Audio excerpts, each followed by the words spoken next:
There's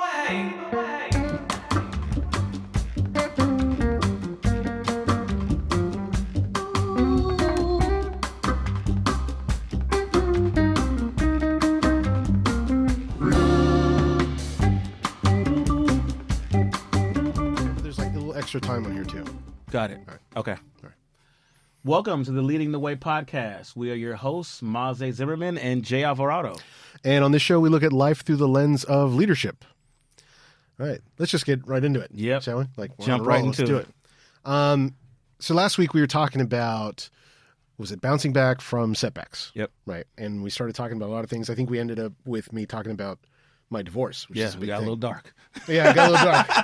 Let's dim the lights a little bit. All right, we'll talk about this part. But, but we talked about how, like, disasters sometimes help you get when you're stuck in what, not that I was stuck in my marriage. That sounds terrible. It does. I apologize. But in whatever kind of situation you're in, sometimes you feel stuck and it's that disaster that pushes you out of it, right? Yeah. And when you do come out the other side, however it is that you cope or you end up changing, change being the key word, life is different now. Yep. You're a different person. You've gone through something. You had to adapt to overcome it. Now you're different on the other side. Mm-hmm. So embracing change, Yeah. right, is what we're talking about. How do you then cope with being a new person? For me personally, we talked about divorce, right? Yeah. So before I was a family man or restaurateur, and that was my life for a lot of years. And I did other jobs and stuff on the side as well, but that was my life for a long time. And then what felt like overnight, I had to be a completely different person. Mm. And it took me some time. It took me, I think it's like 2 years before I finally started to like feel I was getting back on my feet again. Yeah. Because now like I teach high school and I never thought that was going to happen. We talked about that before where I enjoyed teaching, but I never really thought of it as a career. Yeah. And now that's what I'm doing. And it's the best thing I've ever done, So that has made this transition easier. I still miss being a family man. I still miss having my family there. I think I've mentioned to you sometimes before in private, like I'll wake up in the middle of the night and still think that my wife is next to me. Mm. It happens a lot, and it's sad, but you still have to keep going. Yeah. Right? I can't just wallow in despair, although it does get very tempting sometimes to do that. Yeah, and I think that's part of the process of kind of like you're getting through it, but you never forget. I don't think that. I guess the last episode we talked about the grieving process of, whatever it was, that disaster. You have to kind of sit and just accept that it happened, and I don't think you never forget what happened. And I think you have a better understanding on how to move forward, but there's a part of that scar that will always be there, but now you turn it into experience and you learn the lesson and then you move forward. But the change has made you new in a way, right? And it's kind of like a callus where it's kind of built a shield, and it's a positive thing, right? It's a good thing. And you always hear change is inevitable because it is. Right. And a lot of times what change looks like is growth. Right. It's like if you're working out. Right. There's no way to get stronger without those minute tears in your muscle. Right. That's how growth happens. And I said it earlier in an earlier episode. Right. There's no way to learn how to swim without swallowing a little water. Right. And when you swallow water, that's a part of the learning process. That's what change looks like. That's what growth looks like. It doesn't necessarily take away the fact that you lose the feeling of what it felt like to swallow water, because no one wants to, and it's a horrible feeling because it feels like you're going to drown, but it's a part of the learning process. That's developing those calluses on your hands when you lift weights. Yeah, it's a part of the process of change and accepting change and using it as motivation to move forward, because for you it's a whole new life. And almost everything that you're in and involved in, and almost like it looks different now because the support system is still there, but how it exists is different now, right? You still have these relationships, but the type of relationship is different now, right? You still have kids, but how the relationship between the two exists is different now. And so that's when it's changed, especially when it's a personal setback, everything that you're involved in, it's like the tree, right? And we've talked about it earlier, where you are the tree and the fruit that you bear benefits from the quality of the tree. Well, if something happens to the tree, all the fruit is impacted, right? Yeah. All the fruit is affected by it, but you still have the quality of the tree. Because now it's like this apple tree has suddenly started to grow oranges. It's very different. It's very different. Yeah. You know, like, yeah, I still have my kids and it's great, but especially with my daughter, she's a little older. She's out doing her own thing now. It's not the same as it was, right? But that never was going to stay the same anyway. Kids grow, life moves on. So, you know, accepting this difference in life, accepting this new phase, I guess, this new era in my life, I'm glad that I'm here, and maybe that just had to happen. You know, my ex-wife and I, we always had trouble getting along from the get-go. You know, we were very different, very different personalities. Yeah. And so again, maybe we were stuck and something had to happen in order for us to, you know, progress in our lives. Because I don't think if we had stayed together, I don't think I would ever have become a teacher. I think I would have kept trying to either, you know, stay at the restaurant or tried other things, but I don't think I would have ever made it to being a teacher. And I'm very, very happy being a teacher. Yeah, and it was essentially kind of the same for me.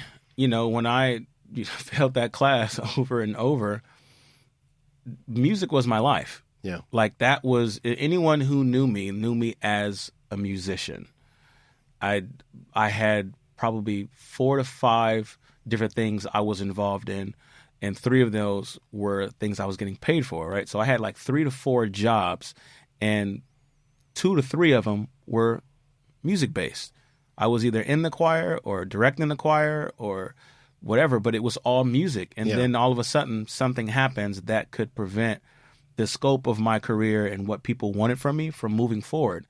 And so that was like, I don't know what to do. Now, in hindsight, right, I look back at the pivot that I made, and my life looks totally different. Yeah. Right. But I'm still doing music. I'm happier now than I've ever been. Yeah. See, that's it. That's interesting, because music going as far as a career path didn't work out, but you're still kind of keeping up with it. I kind of tried a little bit of the opposite. So that's how we met. So after I was divorced, I no longer had a restaurant. I didn't want to go back into the restaurant industry. You know, I never thought about going back. Like, that was that part of my life that was with my ex-wife. Like, I'm not going to do that again. But I ended up doing it anyway, and that's how we met, right? Which was interesting, because I love being with people. Absolutely loved working with you. That was one of the best jobs I've ever had. Working with you was great, right? But it always felt like kind of like phantom limb, when people lose a limb. I was going to mention that in the last episode, but I didn't know if I had that term right. I was like, I'm not going to say it because I don't want to. That's what it felt on like. The podcast because I was in the restaurant and I was with people that I really enjoyed being around, and I was happy with customers, and it was great. Yeah. But it felt off because it was like, there's something here that is an impression of what my life used to be. You know, so it felt a little off. So I'm glad the opportunity for teaching came up, because I was happy, but I don't know how long that happiness would have lasted. You know, I really don't. Yeah. You know, I loved being there with you guys, but yeah, after a year or 2 years, I don't know if I would have still been happy. And it, you know, you going back almost like I said, kind of rock bottom. And I never thought I'd go back into this. Now I'm back into this. And what you gain wasn't necessarily the restaurant aspect of it. It was everything else that happened from kind of the foundation of where you were. Because the birth of the podcast was you joining that team, right? And then out of that, you ended up going into teaching. Right. But, you know, it kind of goes back to, you get knocked down to where you need to be. Sometimes you have a house, right? And sometimes you realize we need to change windows. And so nothing on the foundation needs to change. You just need to switch out your windows because these are outdated and they're not double pane, right? Sometimes you need a new roof, and you just need to do the roof. Nothing happens to the foundation. And sometimes you realize there's a crack in the foundation. we have to tear this down and build it back up. And so I think when the disaster happens, you get knocked down. You see it as rock bottom. Okay, you can see it as rock bottom, or you can see it as no. You have to knock down everything, start from the foundation, and build something else. Yeah. Because essentially that's what you did. Everything that you were like involved in, knocked down, and you found yourself at the foundation with no walls around you. And now you're having to build a whole new structure that involves the new job you have, that involves the friendships you were able to make, that involves the podcast that we've been able to launch, 8 months later? Like these are foundational changes. For me, music was everything. Music was everything that I was involved in, and I had to get knocked down the foundational level and rebuild an entirely new genre that I was in, which was leadership. I didn't even think about leadership. It wasn't even a thing when I was in music. Music was music, and anything related to music was music. And I get knocked down to foundational level of building a career that I didn't even know existed when I was in music, and that was leadership. And out of that, I got married. Out of that, I had 2 beautiful kids. Out of that, I joined the concept that I'm with now. Out of that, I meet you. Out of that, we start a podcast. All of these things, an entirely new structure that I had to build from a foundational level. But in the moment, a lot of times it feels like rock bottom because you're at rock bottom. Yeah. Because that's exactly where you need to be to build a new structure in your life. All right, I want to step into your wheelhouse a little bit here because I am not a spiritual religious person. Yeah. And you are. So I am. You have faith. Yes. I don't. But I'm not also not so closed-minded where I'm like, no, just no. Like I'm willing to talk about it, Yeah. except that I don't know everything, right? Nobody knows everything.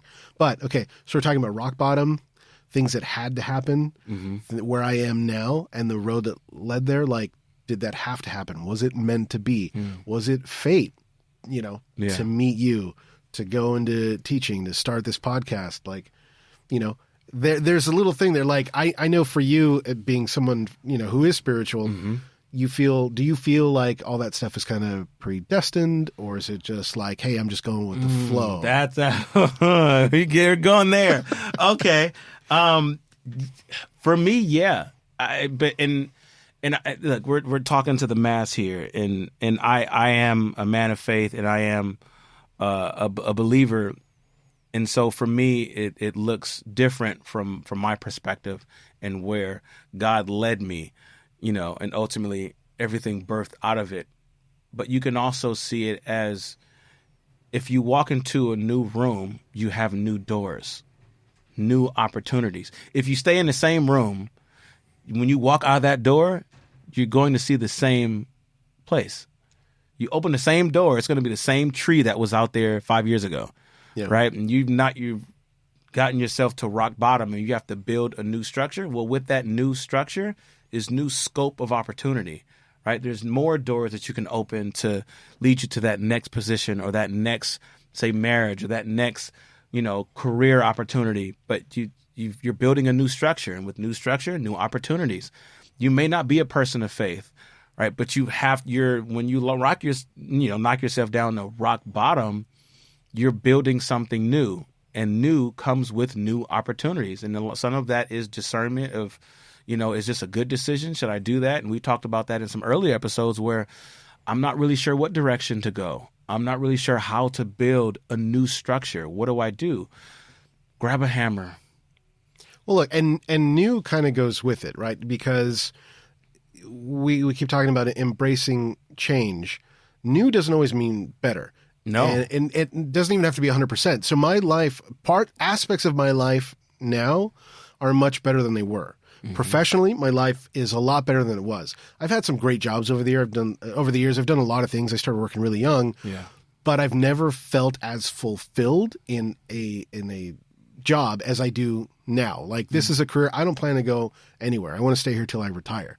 I've never really felt that before, right? That's not to say that there are parts of my life that aren't bad. There are things that I wish I still had from my old life, and there are things that I'm glad I don't anymore. It's different. So no matter what that change is, we have to learn to accept it. And new means acceptance, right? Yeah. So, I mean, so for example, for you, you went ahead with still continuing with music, but not professionally. My brother was like that too. My oldest brother, he was a musician when he was really young. He was in a band, and I think that was his kind of focus to go into music. But he ultimately had to leave it behind. But he still would kept it up. Like he was a man of faith as well, and he would sing in church, and that was enough for him, right? So is it finding what's enough? For me, it wasn't, because I don't want to say I completely walked away from music. It just sounds over dramatic. Because you're doing it now. At one point, I wasn't doing anything music related. I had stopped directing at the church that I was working at. And for me, it was, I need to better me. I need to improve me before I try to improve anything around me. The tree, the quality of the tree needs to improve. I'm not going to focus on the bad fruit, because there is bad fruit, but all of that comes from the source of the tree. And so I literally said, all right, I need to go back to the foundational basics of what makes me me. I need to fix this. I need to fix my credit, because my credit was crap. I need to fix that. I need to get a stable job where I can have a stable income. I need to go back, and at the time I wasn't really going to church. I was directing every third Sunday, and those were the only times that I was going to church was third Sunday. And I was known for, everyone knew me as, oh, well, he's only going to be here on third Sunday because that's when he directs. Yeah. I said, I need to go back to church, because my whole thing was I wanted to go back to church before I had to crawl back to church. And that's what I told myself. And I remember telling myself, I need help. And so that's literally when I met my wife, and then things just started clicking. But I had to not think of, this is not a music decision. This is a me decision, because it was something that hit me personally. I had to change me. And once I changed me, all the fruit, the things around me that I bear started to improve. But sometimes it's that one piece of fruit, because sometimes things just suck, and you just need another job. You're doing great. Everything else, you just need another job, or you need to just get out of that relationship, right? But then sometimes you need to change the source. You need to change internally, so then everything else around you. Because I hear people saying sometimes, oh, this is my work life. I need to better my personal life. So you only have one life, right? It's yours. And you're YOLO, yeah. Right? That's it. That's all you have is one life. And your work is a part of it, right? Your relationships are a part of it. Your finances, you just have one life. Yeah. And I think sometimes we get so used to, or we get accustomed to I'm going to improve my personal life, or I'm trying to improve the finance portion of my life, or I'm trying to improve my work life. Well, just improve your life, and then everything around you that you're involved in, right? All the fruit will improve. Yeah. And so I think a lot of it is that reflection that we talked about of, fix the source, and then reflecting on what you can improve. Yeah. Because if you start to compartmentalize your life, right? This is good. This could be better. If you start to work on the little things, or start to focus more on the things that are good, it makes the rest of it easier, right? We talked before. Go with what you know. Yeah, or we were talking about if you didn't like your job, but you liked other stuff, and it kind of made up for it, that transference, right? Yeah. I think that becomes important too, and that's a part of reflection, sitting back, really thinking about what's going on, and be like, okay, this might be out of my control for now, and this is what's making my life, quote unquote, a disaster. I gotta stop saying quote unquote. This makes my life a disaster, but I can work on this other stuff for now. And if this other stuff makes me feel better, makes me happier, it'll help me to deal with the stuff that I either can't change or can't change yet. Yeah. Because that's acceptance. Yeah. And there's always going to be a period of, that uncomfort, right? People, you always hear, you have to be comfortable with being uncomfortable, right? But what is that? What does that actually mean? And that's part of those setbacks. In order for growth to happen, the setbacks are going to happen, right? And the goal is to have less, right? You don't want to necessarily spend your life making the same amount of mistakes over and over and over. Yeah. Right? You want to lessen the amount of mistakes. I'm pretty good at making mistakes over and over again. All right. So you do want to identify the lesson in what happened, right? All right. Don't go so far. Don't go so fast past the disaster that you forget the lesson. there is a moment of, okay, what do I need to change? What needs to change so that this doesn't happen again? There's some positive that you can pull from it, right? You can use it as motivation to move forward, but there's a lesson involved. Sometimes that lesson is I need to be around a different set of people. Yeah. Maybe the village is not benefiting me how it should. Maybe it's I need to grow up, right? Maybe I need to make better decisions. There's a lesson involved, and you have to learn that lesson. And I think that's also part of that process where you're just kind of like, let me just sit in this for a minute. And then there's, I heard one time it says, don't confuse movement with progress. Sometimes there's, you're moving. Yeah, but you're not really growing. And so part of that sitting still where there is movement, right? There is progress of, okay, what's the lesson in this? What do I need to learn so that this doesn't happen again? So that I can be better coming out of this. Yeah. So that I can embrace that change and move through that change and accept it. So when we're talking about like focusing on parts of your life to make things better, a lot of people, they turn to like, therapy, meditation, they try to better themselves, they go and exercise, but improve their life. But sometimes, people self-medicate in other ways because that could also lead you down a bad road, right? Mm-hmm. Especially nowadays, like there's so many things available. You have the doom scrolling. You can get all kinds of, you can get lost and forget yourself, take yourself out of the equation. But that becomes kind of dangerous, right? Yeah. So if you had to choose, like, because I know for you, maybe it's church, maybe it's music. Like, what are things that you think are healthier ways to kind of focus on that? I think you have to know you. And I think part of sometimes that process of growth, of getting out of it, is discovering who you are so that you know how to aid yourself. Because it's going to be different for everyone. For some people, it is religion. Like for me, it is my faith, and that's kind of where I go back to. But for someone else that maybe doesn't have that faith or doesn't believe in it, you've got to know who you are. And part of knowing, it's like how the body is structured, right? The body has a natural defense mechanism that helps fight off whatever it is, whether it's a cold, whether it's a scar. The body is built because the body understands how it functions. And so for you, you've got to know kind of how you function so that you know how to get out of it. And if you don't know, that's a part of the process. So when you talk about those personal strategies, sometimes and that's, sometimes you hear about people going through things and it's like, man, like a bad breakup. And they say, man, I learned the most about myself in that breakup. And that's a part of that healing process, the grieving process, is you have to discover who you are. If you don't know who you are, then a lot of your decisions are dictated by the needs and wants of other people. That's how it was for me. I hit that pivot because I realized this is not what I want. This is just what I've been told to do. You're good at this. Go this route. Oh, you know what? Actually, you should go this route. I went from being trumpet to voice to choral ed to no conducting or like it literally kept changing because I kept having conversations with other people who knew the best for me and I went along with it. Yeah. And in the process of my rock bottom, which really for me it wasn't necessarily rock bottom, but in the process of figuring out where I needed to go, I had to figure out who I was and what I wanted for myself and what I needed to get myself out. So some of it is just kind of self-discovery. You can't know where to go if you don't know you.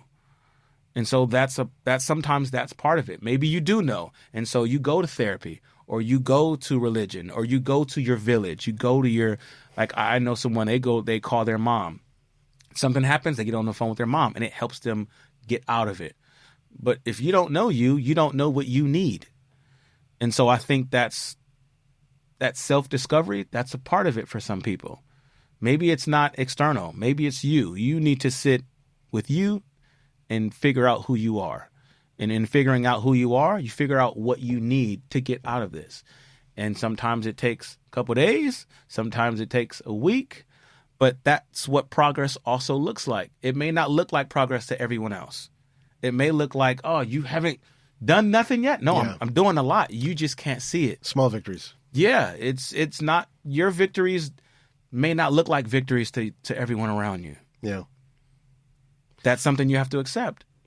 So, I mean, besides having to switch from music to something else, was there something else in your life that maybe you had to completely change your thought about it and just were forced to, okay, this is the new reality and they got to deal with it? Well, one, accepting everyone else's opinions about me not being in school anymore. That was the hardest thing. That actually took a couple years to get through. Because you were still at home, right? I was still at home. Yeah. And no one, when I say no one understood why I left. No one. It wasn't until I was literally sitting in Long Beach with my brother and my sister at a table. We were eating breakfast, and I actually went through the entire story, and they were like, oh, now I get it. That's why you left. It's like, yeah, I didn't just up and just leave one day because I didn't want to pass this class, or it wasn't anything like that. This was a serious move that I made for me. Yeah. Now they see what I've gained since then, and it makes sense. But that 2 years of transitioning out of music, when most of my life was music, the hardest part for me was accepting the look on everyone else's faces and the fact that they didn't understand why I did it. And I had to find a way to justify it, and it just wouldn't work. I just don't understand. Go back. Why do you? And it was like, I just don't understand why you would walk away from all that. You're so talented. So did you leave school because of that class that you couldn't pass? Is that the reason why, or was there more? No, to it? I passed the class. The third time's the charm, and I passed the class. I literally got to a moment where I kind of sat back and said, I don't like where I'm at right now. Yeah. I'm not satisfied with my life, and I can't project what it's going to look like even next year. From a professional level, I don't see where this is going. And it's that moment of realization. I just don't know. And on the outside, everything, you traveled to Germany, you went to Italy, you went to all these places. Things are great. No, they're really not. I don't like where I'm at right now. And I feel like this is not the career move I need to make for me. Yeah. This is not it.